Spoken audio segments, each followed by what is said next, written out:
Hi, I'm Rob Waddell. I'm in the history department here at the University of Rhode Island, and we're continuing our series of conversations with folks that were involved in civil rights organizing and civil rights activity in the 1960s and beyond. And I'm going to let Gary introduce himself, and then we'll just have some conversation about his own experiences and where that led him, and that'll be how we do it. So, Gary? My name is Gary Rothberger. I live in Cambridge, Mass. I was born and raised in Detroit. So, in chatting before we started taping, you were telling me that you were involved in near Jackson, Mississippi, in 1965 was when you had been active. So I thought, we'll obviously get to that point, but how did you get from Detroit, where you grew up, to Jackson, Mississippi in 1965? What was your story in terms of growing up and how you ended up getting involved in this kind of thing? Well, I was going to the University of Michigan, and it was during the summer. I was living in Detroit, and I had never done anything political or been involved in anything, but I knew that it was only a matter of time until SNCC put out a call for people to come down south again, and I just decided that when and if it happened, I was going. So they put out a call, and I went up to Ann Arbor, showed up. Well, I had once gone to a SNCC Freedom Singers concert that was in a vacant lot in Detroit earlier that spring. And I started chatting with this guy who was standing next to me, and he was a guy who was very active in SNCC, or Friends of SNCC. And he'd been in Alabama earlier that spring. So when I showed up at this sort of staging place in Ann Arbor, he recognized me, I recognized him, and there was like 3 other people getting in the car and going down south, and I said, me too. And he and I had hit it off despite the short period of time we knew each other. And so we got in the car and we drove to Mississippi together. It was the first thing I'd ever done like that. So it was the first thing you'd ever done, sort of approaching. So how did you, when you found yourself, at that SNCC, Freedom Singers, concert, how did you even find yourself there? Well, I don't know how I heard about the concert. Probably an ad posted somewhere, right. But I knew of, I'd read the newspapers and you'd read about what was going on in the South, and SNCC always appealed to me. I always thought that SNCC seemed to me to be head and shoulders above other organizations and what they were up to, how they were going about it, what their spirit was about what they were doing. And I admired them, although I had no real contact. It was just a gut feeling that turned out to be accurate. Mm-hmm. So when you went over to Ann Arbor and you got in the car with, was it that snap sort of a decision? Did you have any stuff with you? Did you? No, I showed up with a. You showed up with a bag. Well, actually, I had this army duffel bag that was the smallest thing. It was basically a book bag. Right. And I probably had a toothbrush and maybe a change of socks. And I said, and they thought about it. They told me later that they were sort of thought I was probably a cop, So turns out I wasn't. And so, we got in the car and we drove down. What about any reaction or contact with your family, or friends? Were they? Well, I had called a couple friends and said I was going, and I think at the time people didn't know what to make of that. I think they also didn't know what to make of me in a lot of ways. In those days, they have if your goal was to sever the spinal cord of the American government, it was unusual. And although I wasn't ever did anything political or involved in anything, it was clear to my friends I was really had that difference between myself and a lot of them. And my parents, I didn't tell my family I was going. Although when I got down there and we were in jail, the city and the police didn't want it. We were there to be in jail to embarrass the Johnson administration and Bobby Kennedy, who was the Attorney General, who were appointing these really right-wing segregationists to the Southern Federal Bench. And so the purpose of this, as far as I could tell, this demonstration was to fill the jails until you got something different. So the government actually wanted us out, and we refused bail. And then, I was a minor. In those days, if you were under 21, you were a minor. It wasn't 18 like now. And so they called my father, who got on the phone, and I had spoken to one of the guild lawyers who said, look, here's what you tell him. You tell him he can bail you out, but if you get bailed out, you're going to get drunk and jaywalk and get arrested, and you'll be thrown in a drunk tank with a bunch of rednecks. So my dad said he was going to bail me out, and I said I didn't want him to do it. And he said, yeah, but they told him he could, so he was going to do it. So I told him that thing, and you could just see there. What a thing to tell your parents. What a spot to put your parents in. But I did it, and so he didn't bail me out, and so that was it. And you were, remind me again, you were a college student at the Yes. time at the University of Michigan. Yes. And this was in June of '65. I think it was July. Or August. Okay.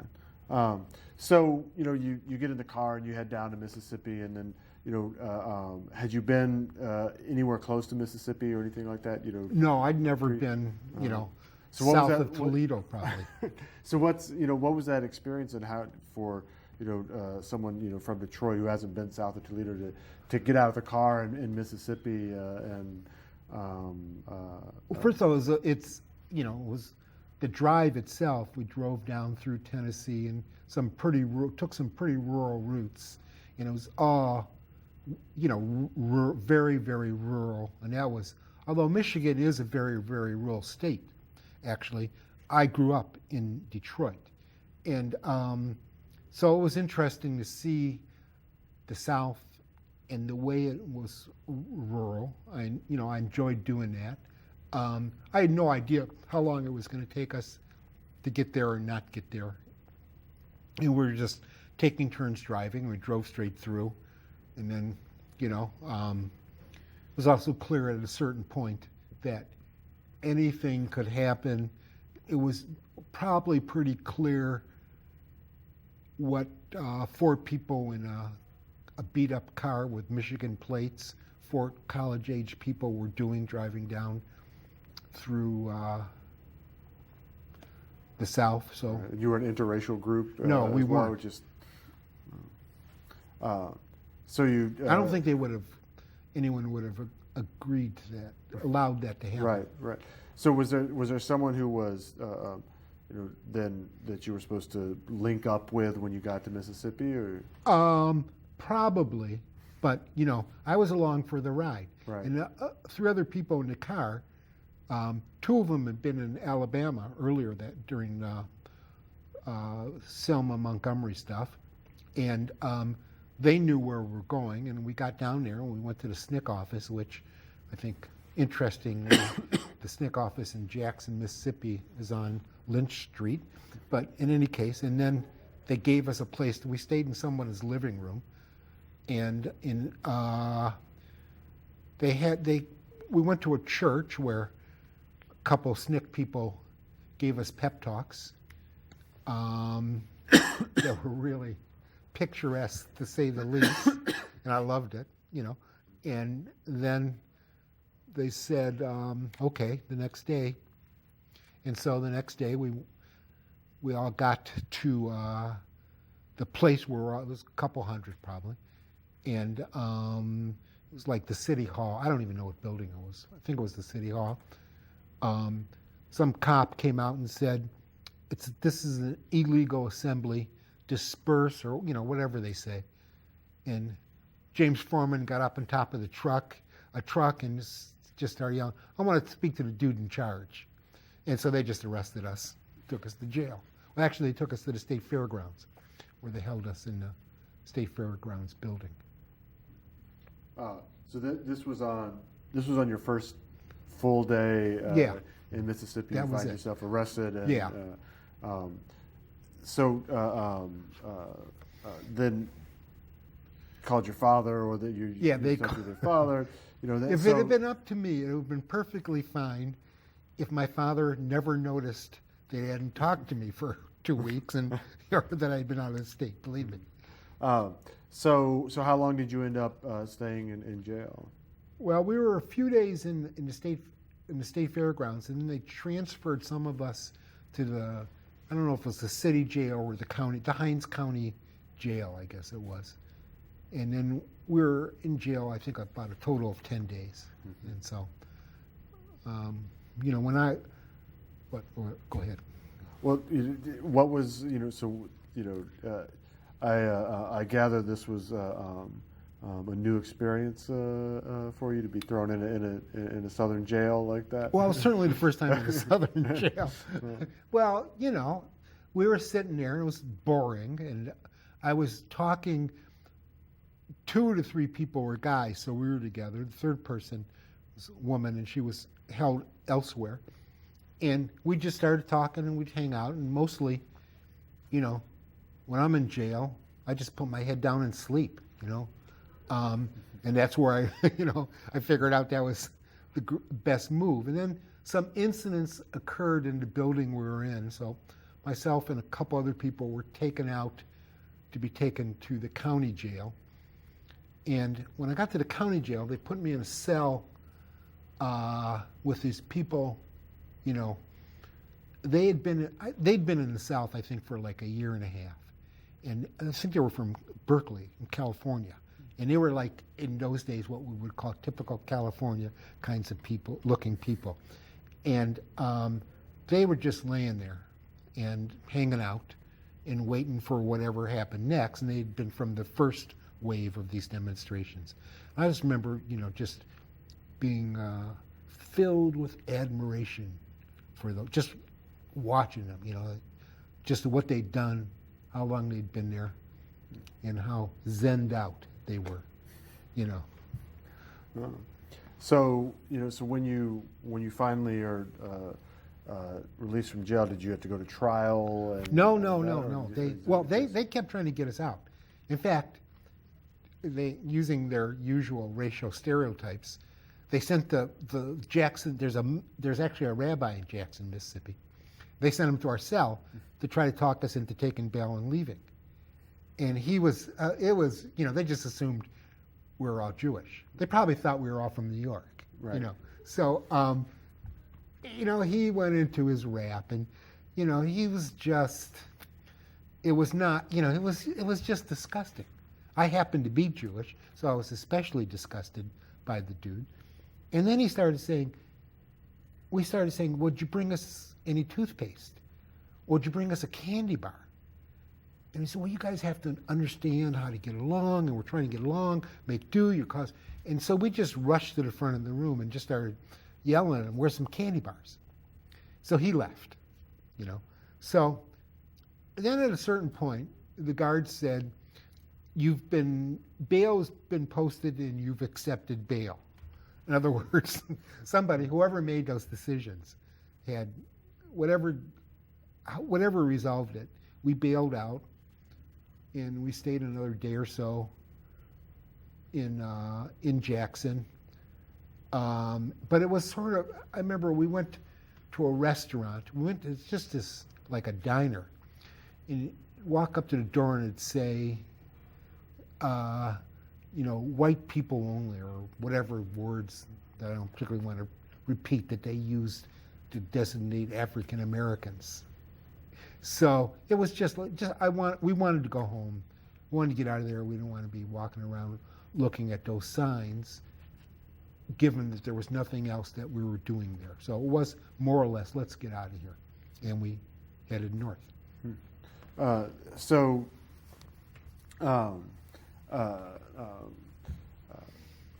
When you were headed back up and you're driving in the car, was it the same group that you had? It was myself and the two guys, and the woman who was with us had gotten sick while in jail, so she flew back before we went back. So I'm curious, what was the conversation amongst yourselves about what you had done, in Mississippi? Was there sort of reflection upon it, or was there? No, these guys were real what we used to call movement people, and I would ask them questions about things they did, and we'd talk a bit about. And it turns out we just had the same fix on how to look at stuff. For instance, we weren't I didn't necessarily feel that the best way for African Americans in the South to organize themselves was to have a bunch of white people come down and get press for that. Motto is not it's like earlier today we saw the part of Eyes on the Prize about Selma and Montgomery, and Stokely was being interviewed, and he talked about all the attention that was given to James Rebb, the white guy who got killed, and none to whatever. And that was the motto that civil rights groups were using, although SNCC was less into it, I think, than most others, and that is to depend on an influx of, to get national media attention by having, white people come down, Euro-Americans come down and get arrested. Although a lot of Euro-Americans who went down there and worked in the South did a lot of really good, in no way, they did some amazing stuff, certainly heroic stuff, and very useful stuff. But, it wasn't, and the two guys I was with agreed with me, And these were very unsophisticated political conversations, because I had even less political sophistication then than I do now. Although the two people we were with, were pretty. What were their names? Do you remember? Yes, I know exactly their names. Yeah. Eric Chester and Richard Short and Joyce Short. Yeah. And so so you went back up to Michigan, and did they go then back to Mississippi? No, they went back to Michigan. They went back to we Michigan. Went back to Michigan, and spent the rest of the summer hanging out. Yeah. And the fact I stuck around in Ann Arbor and went back to school in the fall because I was, I loved hanging out. I didn't know that there was other people like that in the world at the time, and they were adventuresome. They had a lot of moral courage and character, and were willing to get in trouble, which is my goal, in life. Right. So what kind of things did you get involved in then once you got back? Was this a catalyst to get involved in other stuff? Richard, for you, a couple of times in the summer, said, "Wait till the fall, and when the fall starts, we're going to start going to voice meetings." And I remember thinking to myself, "Man, I've gotten involved with some people in the fucking Glee Club. What is this?" It turns out Voice was the name of the SDS chapter, and the SDS chapter in Ann Arbor was the first SDS chapter and the largest SDS chapter. And basically they said, when the fall comes, we're just gonna explode the anti-war movement, and we're gonna commit some illegal acts of civil disobedience as part of the demonstration against the war, which was at that point unheard of.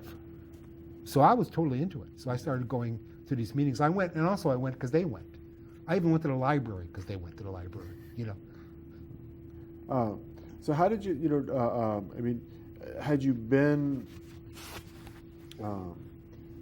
someone that was seeking out,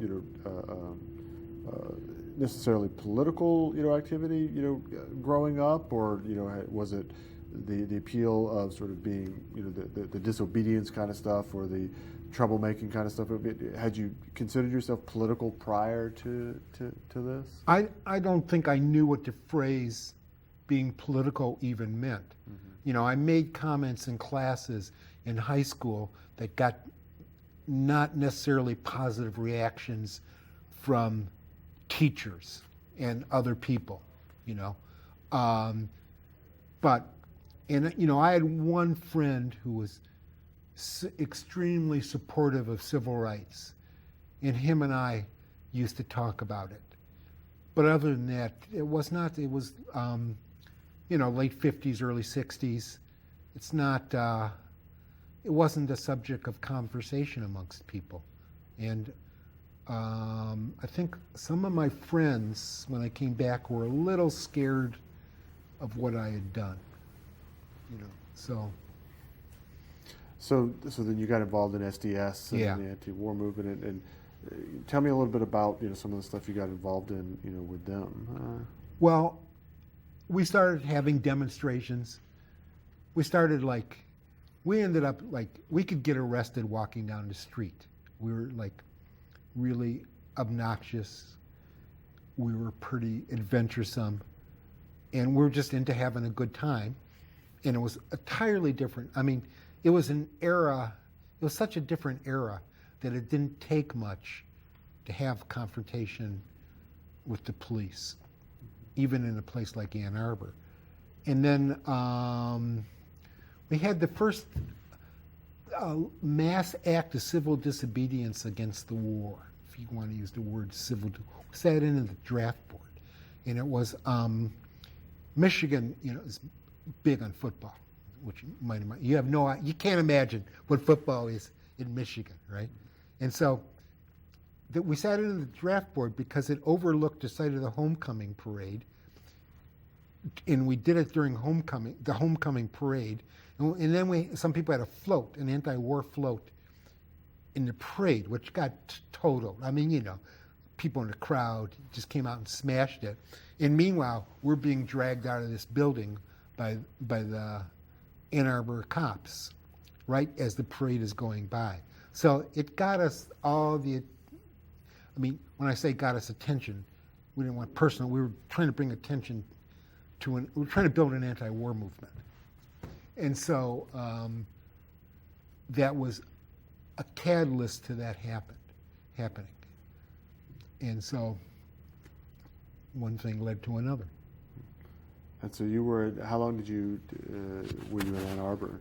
I stayed in Ann Arbor for most of that was 65, probably most of the next 5 or 6 years, just spending almost all my time in anti-war stuff and other, what we used to call movement activity, doing stuff. It wasn't just the war. Certainly we used to fight against the structure of the university. Most of us were really opposed to a lot of things about the university and how it was run, and also there were a lot of people there who we thought we could organize, and it was an era in which people would listen to you.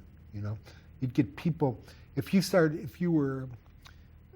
central area of the campus was called the Diag, and they had this huge graduate library and these huge steps. I could see it. I was there 2 weeks ago. All right, so that's where you'd have rallies. And people would really come to these rallies. It was more and more a time when people, even if they disagreed with you, wanted to hear what you had to say, wanted to argue with you. And also a lot of people, it was surprising the amount of people were turning against the war, although we were never a majority of, a lot more people hated us, I think. But so that's what we would spend our time doing, So then, when you left Ann Arbor, where did you go? Well, myself and the person I hung out with, we moved to San Diego for a year, and we lived there for a while. And then she and I moved back to Ann Arbor, and we went our separate ways. And I just started hitchhiking around. I hitchhiked around the country mostly, and was just out to have adventures. And she moved to New Orleans, and I'd sometimes go down there.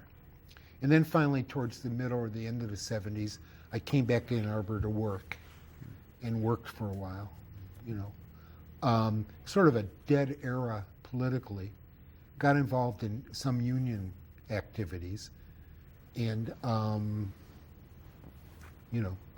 what can I say? It was the 60s. Rock and roll, dope, and basketball. So when you, in the 70s, then what you described as sort of this dead era there, but you were involved in some labor organizing. Yeah, I worked at a store where we organized, and actually it was, what the Wobblies are, the IWW. It was the kind of place where people were getting into unionizing, but they didn't want to be part of any mainstream unions because, who wants to be in the Teamsters or in, people are just as dissatisfied with unions as they were with the government. So we were going to be independent. And then this one guy who worked there said, well, let's form a WOB local. And so we affiliated with IWW, and we became the largest IWW chapter in like 50 years. And so all these guys who were in the WOBs from the 20s and 30s still, some of these original guys, they started coming to Michigan to interact with us, and they had these, like Pisto Jones or whatever, all these guys with all these great, right. names. The guy who was right there when Joe Hill got, or whatever, and so that was great. It was, but we started organizing a lot of businesses in Ann Arbor, a lot of these sort of small to medium-sized businesses that normally were being ignored by unions, and that's what we spent some time, what I spent a lot of time doing. Successful, or? Yeah, we organized several places. One was the largest natural foods wholesaler east of the Mississippi, and various other stores. We tried to organize daycare workers, but that was the most impossible task, especially given that I wasn't a daycare worker myself. But, so what what made that difficult? Organizing daycare work? Yeah. Well, I think first of all, they're low-wage employees who are scared of losing or have to be concerned about losing their jobs. They have nothing. If they get laid off or fired, they have nothing to make it through the next week. A lot of single moms. And the daycare places would say to them, look, you're fungible. We can replace you with anybody. I think that's traditionally been a problem. Daycare centers, what you would think would be one of the places that be most want a union because of the working conditions, the wages, etc. Are very few of them are organized. So who knows why we chose that? Yeah. It was just there, so yeah. So now you're in Cambridge. How did you get from Ann Arbor to Cambridge? Well, in the early 80s, I decided to go to law school. So I went to law school in New Hampshire, thinking I needed to go to the most boring place in the United States, because otherwise I'd never go to class. I wouldn't, So I went to law school in New Hampshire, and believe me, it was the most boring place I'd ever been. But they had a lot of left-wing legal opportunities for law students. So I got involved in a lot of it. I got jobs with legal service places during the summer, and I worked for the public defenders in New Hampshire during the summer. And so when I graduated from law school, I got what was called the Reggie, which is the Reginald Huber Smith Fellowship, Legal Services Fellowship, whatever it is. And the guy who ran the legal service program in Ann Arbor was a longtime friend of mine, although I had never known he was a lawyer. I just played basketball with him all the time. So he manipulated it so I got assigned to Ann Arbor. And then when I showed up for my interview, he said, look, there's a job available and there's this fellowship. You can apply for the job and you'll probably get it. I had worked there once the summer before. But if you take the fellowship, then we get to choose who's the fellow and who we hire for the permanent job. And there'll probably be a job for you when the 2 years are up, but no guarantees. So I did it. I was the fellow, and then Reagan cut, the legal services budget like in half. There was no permanent jobs, and I had to, go elsewhere for work. So that took you to... No, I made a couple more stupid decisions. I went to work at Wayne County Neighborhood Legal Services, which is Detroit. Right.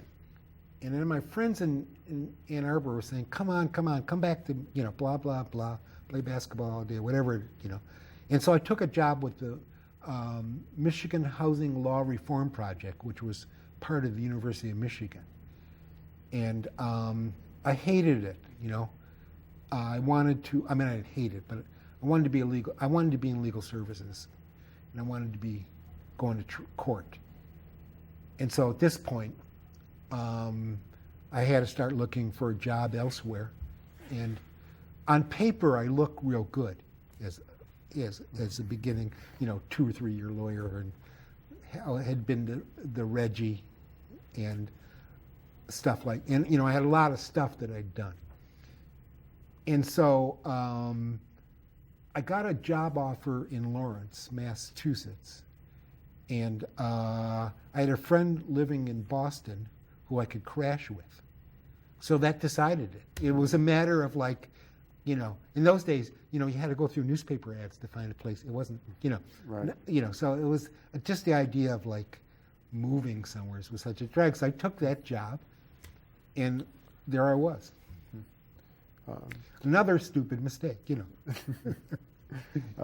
So what are you doing now? You're still... Well, I moved on after a few years. I went to work for Prison Legal Services, which was I think, a very intense job. And I think the idea that prisons are the Jim Crow of the 21st century is really very, very I can go on ad nauseum about the prison system, what they use it for, why they do it, and who are its victims.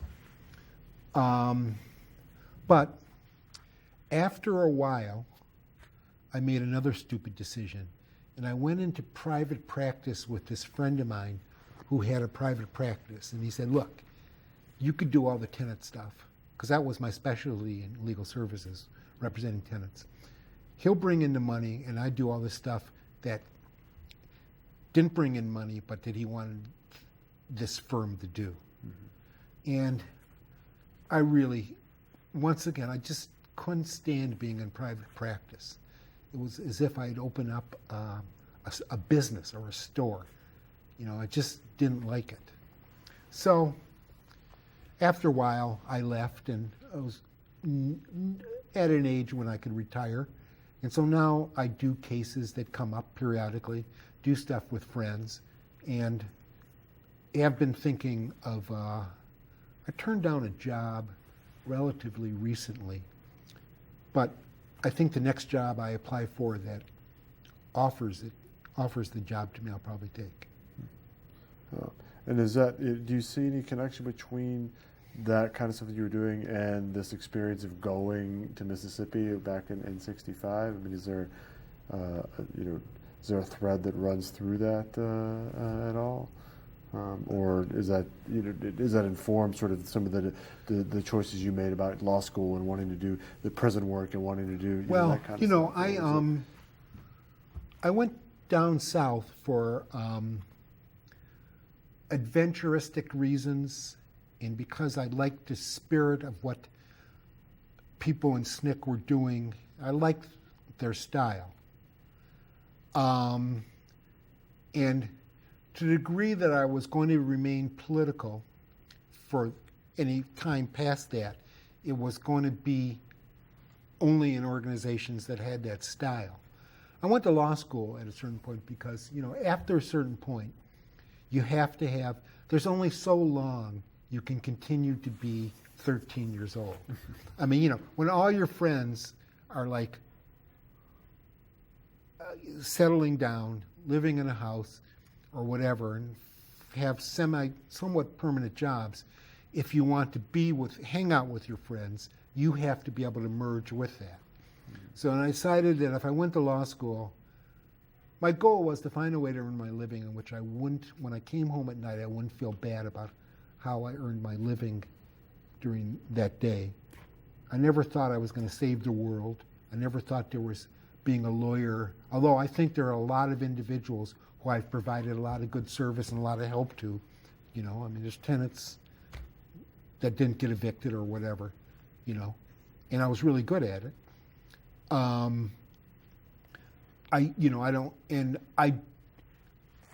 didn't despise being a lawyer, I think, people crack those jokes about lawyers. It's sort of, don't be angry at the lawyer, be angry at the corporation that hires them. It's not GM's lawyer that's the problem, although he's a problem. It's General Motors, right? But in any case, so that was, it was a skill, a tool, it was a trade that I was and am good at.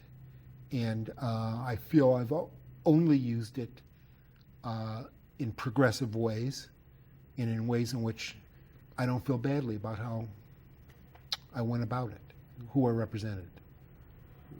One of the things that we've been asking, and this is sort of it also gives us a way, although there's a lot of stuff I'd love to dig into to conclude and not take up too much of your time, and when time is running short for us too. But one thing I do want to give everybody a chance to talk about it in some way is, part of what we're doing with these interviews is we're using them with our students here at University of Rhode Island, and we're thinking about, well, what do I want to do when I get out of here, and how can I be engaged, and what can, what kind of path do I want to go on? So is there, anything that sort of stands out to you from, those, that path that you were on, and with all its twists and its turns, along the way, that that is something that you would like to share with young people or talk with them about, that you think is worth sharing? Well, I think, it's an entirely different world. You can't just wake up and say the greatest spiritual venture of our generation is happening and I'm going to be part of it.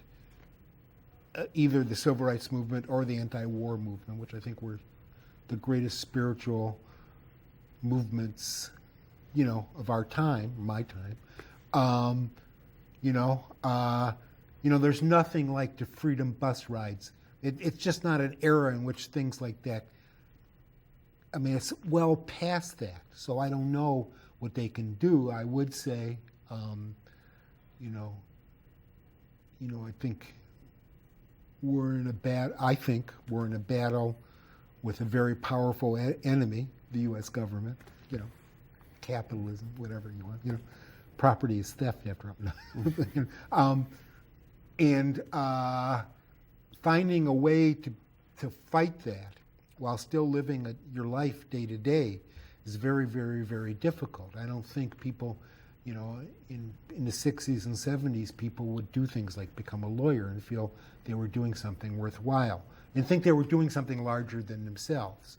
Because one of the people here was in Mississippi in '64 as a lawyer, and he was providing great service for people. But it's a much more complicated, different world now.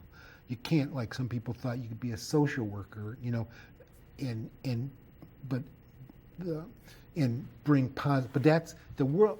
What's wrong in the world, and the situation that most people are in, is so far past the idea that you're going to do some one-on-one thing. Not that I don't think if you have the opportunity to do something one-on-one for a person, of course you should do it.